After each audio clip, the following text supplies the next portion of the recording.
Good morning, everyone. Welcome to another week of shows here at the Call Sheet Podcast. I'm your host, Kevin Smith, Fans First Sports Network. We are, less than a month now, or right around a month from the NFL draft. Lots of decisions for general managers to make. And on this morning's Monday Morning GM show, I wanted to address an issue I think is really crucial in the league, and that general managers, while it may not top their to-do list, it certainly is one that if you overlook it, if you don't address it properly, will absolutely come back to haunt your franchise. And that is the status of your backup quarterback. How important is the backup quarterback? How much should a franchise spend in terms of resources to acquire a quality backup? Does your backup need to match your starter stylistically so that you can maintain a consistent schematic approach? If the backup has to go into the game, does it really matter if you pair a Lamar Jackson with a more stationary pocket QB, a Joe Flacco? So we're going to talk about all of that. The reason I'm on this subject, I saw a report over the weekend that multiple teams have inquired to the Philadelphia Eagles about their backup quarterback, Tanner McKee. And it's interesting because the Eagles moved a late round draft pick last week to acquire Andy Dalton, who, yes, is still in the league, 38 years old, backup quarterback. I think he was in Carolina last. He probably moved somewhere before the Eagles acquired him. But I thought, that's an interesting move because they've really talked up Tanner McKee. They seem to really like him. And acquiring Dalton, to me, suggested that either they want some insurance in the quarterback room, or maybe Tanner McKee is available. And then these reports came out that multiple teams had inquired about him. And the rumor is that Philadelphia wants a second round pick for Tanner McKee. And I thought, man, that's high. That's high. I mean, this is a guy who's made 2 starts in his NFL career. He's 1-1 as a starting quarterback in his NFL career. And he's actually played pretty well when he's been on the field, 5 touchdowns against just 1 interception. And I thought, does Philly really like him that much that they're saying, hey, we're only going to move him for a second round pick? Or are they just placing a ton of value on the backup quarterback position? Maybe it's a little bit of both, but it got me interested in backup quarterback situations. And so I started to look around the league. Here's some interesting stuff. First of all, of the 14 teams that made the NFL playoffs last season, 7 in each conference, only one of those teams played more than 3 games with its backup quarterback as its starter. Only one. So 13 out of the 14 NFL teams to make the playoffs last year had their starting quarterback for at least 14 games, which is significant. Only one team, the Houston Texans, had to play their backup quarterback for 3 games. One other, the Green Bay Packers, played their backup for 2 games. Everybody else had their starter available for just about every game. Pittsburgh, the Chargers, Philly, and Carolina, they all had their starters miss 1 game. In a couple instances, like the Eagles, they sat their quarterback out on purpose at the end of the season. Denver, New England, Jacksonville, Buffalo, Seattle, Chicago, and the Rams, their starters started every game. So generally speaking, if you're going to make the playoffs, you need your starting quarterback to be healthy. I mean, I think that there's not a big surprise there. That's not breaking news. But in the instance, you do have to play a significant stretch with your backup quarterback. Can you get quality play out of them? Can that backup quarterback keep the team's head above water? In San Francisco this year, where the 49ers had to play 8 games without Brock Purdy, They went 5-3 with Mac Jones. Mac Jones played good enough football to keep the 49ers in the playoff conversation. He didn't tank their chances. Other teams, however, who had to play a significant number of games without their starter did not fare nearly as well. San Francisco went 5-3 under Mac Jones. Atlanta went 5-3 with Kirk Cousins as their starter when he stepped in to replace Michael Penix.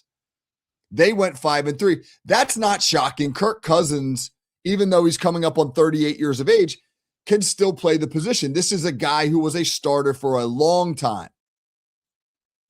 And if pressed into service, can still be a quality starting quarterback. He played some good football down the stretch as Atlanta won the last 4 games of their regular season. But most other teams, not so much.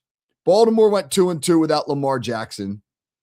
Cooper Rush was 0-2. Then they signed Tyler Huntley, who had been their backup for years, and he was pressed into service, and he went 2-0 in a couple of starts. That makes sense. Guy with familiarity in the system, guy stylistically who's a good match for Lamar Jackson. Other franchises, not so good. Not so good. Cincinnati went 2-8 with Jake Browning and Joe Flacco as their starters, completely torpedoed their season once Joe Burrow got hurt. Washington went 3-7 with Marcus Mariota and Josh Johnson in relief of Jaden Daniels. Minnesota went 3-4 with Carson Wentz and Max Brosmer stepping in for J.J. McCarthy when he was injured. Indianapolis went 0-5 with Riley Leonard and then 44-year-old off-the-couch Phillip Rivers in relief of Daniel Jones. Remember, Indianapolis was off to a phenomenal start. I mean, they were at one point 7-1. They were 9-2. I think they were 9-2 when Jones went out of the lineup and then went 0-5 to end the season. But the team that takes the cake, the Arizona Cardinals, 1-11 with Jacoby Brissett in relief of Kyler Murray. And Jacoby Brissett is also a backup quarterback with whom you can win some games. You can win some games with Jacoby Brissett.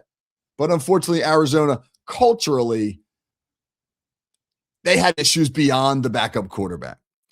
It's important. It is important to have a good backup quarterback. And it's interesting because you say, well, there's not 32 great starting quarterbacks. How do you also have a good backup? When not every team can find a quality starter, how do you find a quality backup? Well, some teams have done it. Let's take a look at the contending teams, meaning teams who it feels like, they're going to be in the mix when we talk about playoffs and championships.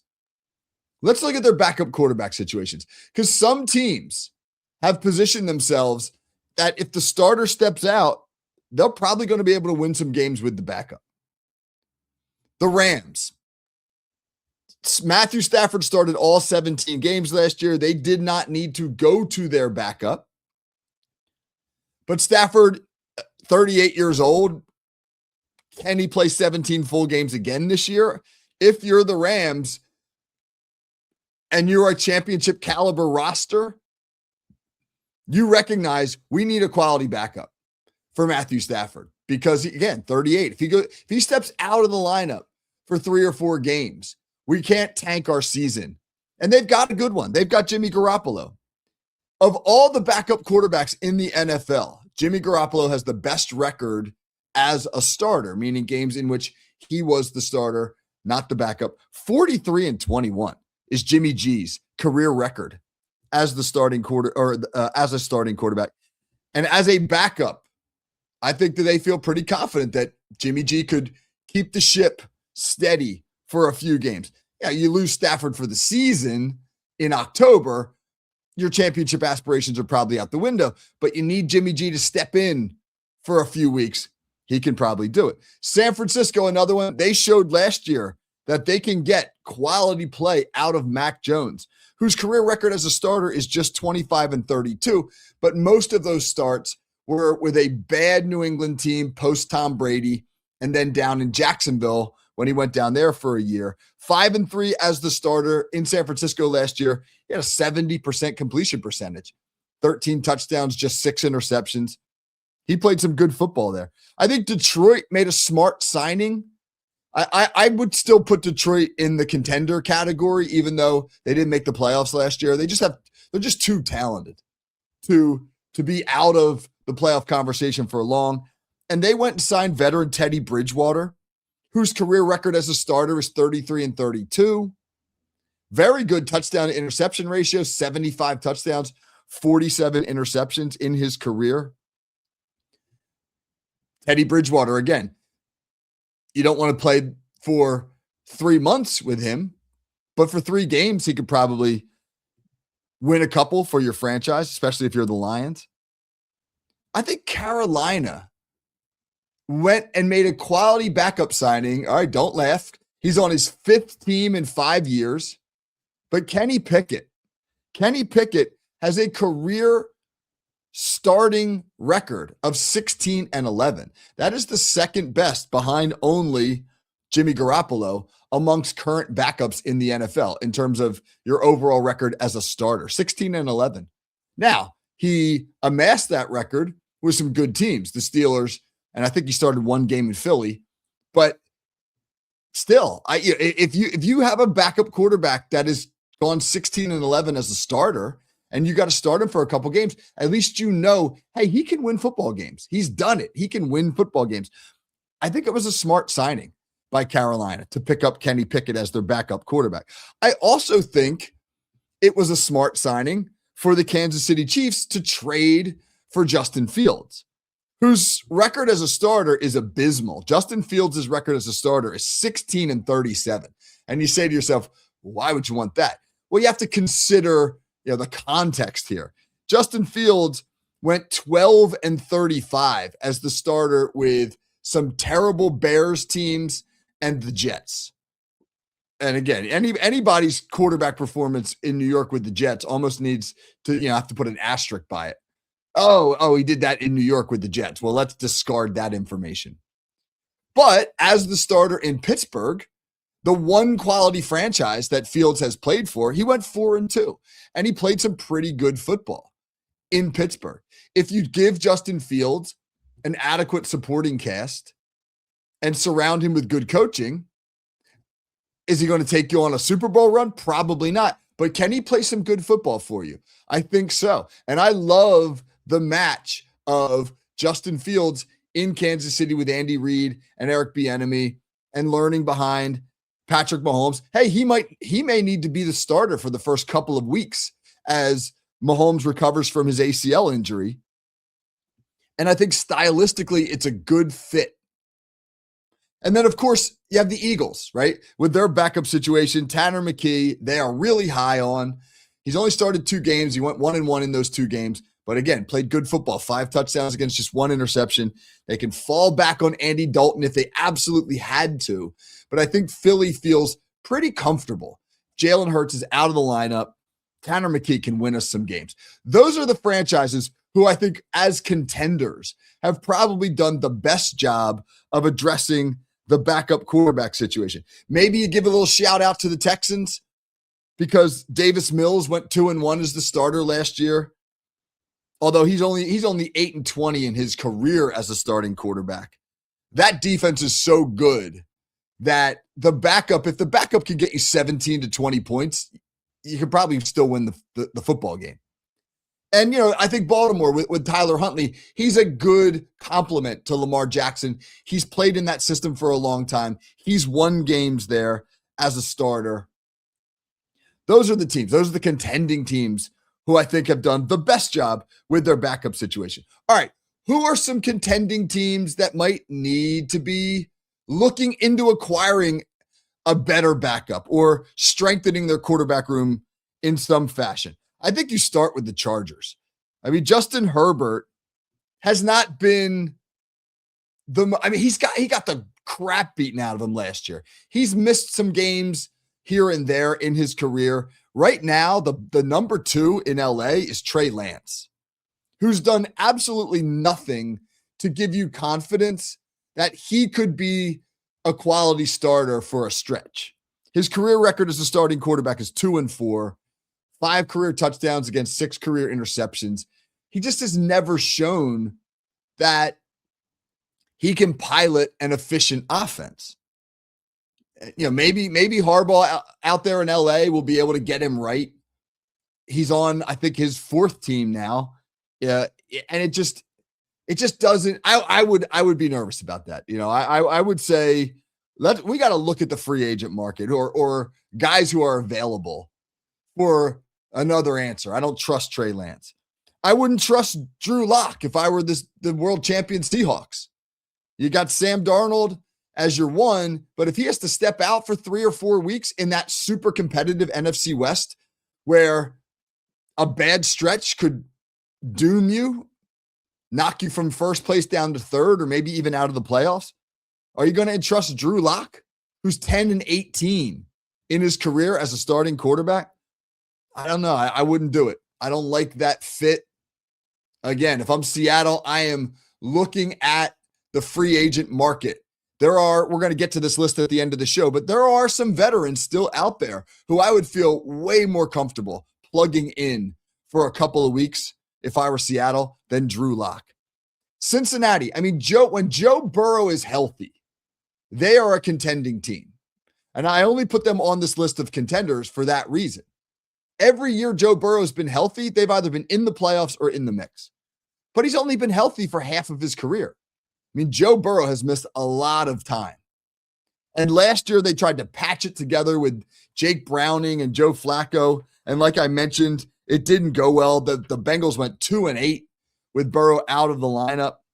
And right now their backup is Josh Johnson, who has set an NFL record. He is on his 14th team. He's almost 40 years old. He'll turn 40 during the season. Actually, I think he turns 40 in May.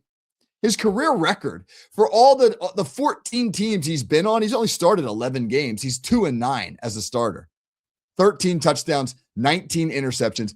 I have zero faith that if Joe Burrow has to step out of the starting lineup, that Josh Johnson can keep them in contention for any stretch of time. And I would think too, if I were the Green Bay Packers, about maybe their backup is Desmond Ridder, not terrible, and maybe they did okay with Malik Willis last year for a short stretch when Love was out of the lineup. Maybe they think stylistically Ridder and Willis have some similarities. Desmond Ridder's 8-10 as a starter in his career, so he's won some games. I don't know. I would investigate. I'd investigate, and I'd say, can we get that veteran number 3 to maybe be the number 2, or meaning the starter, if Love is out of the lineup? All right, well, who's available? Philly doesn't want to move off of Tanner McKee. They're asking a 2nd-round pick. I don't think that anybody's going to pony that up for a guy with 2 career starts. Mason Rudolph in Pittsburgh might be available.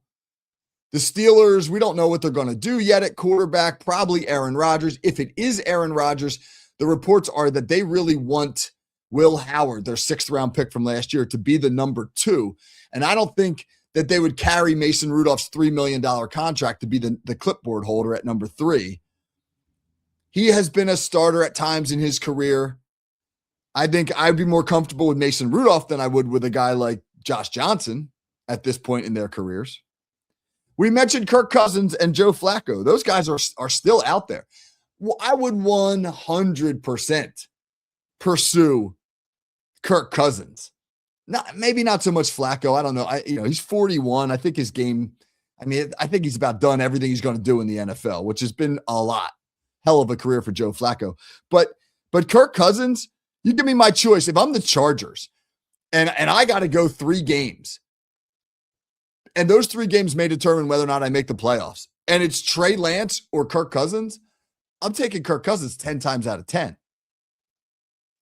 I think teams are going to probably wait a little bit on Cousins, maybe till after the draft, see how things go in the draft. But he should absolutely be snapped up by a team that's got any kind of postseason aspirations. Tyrod Taylor's out there. 37 years old. Russell Wilson, also 37, still out there. Russ brings Russ.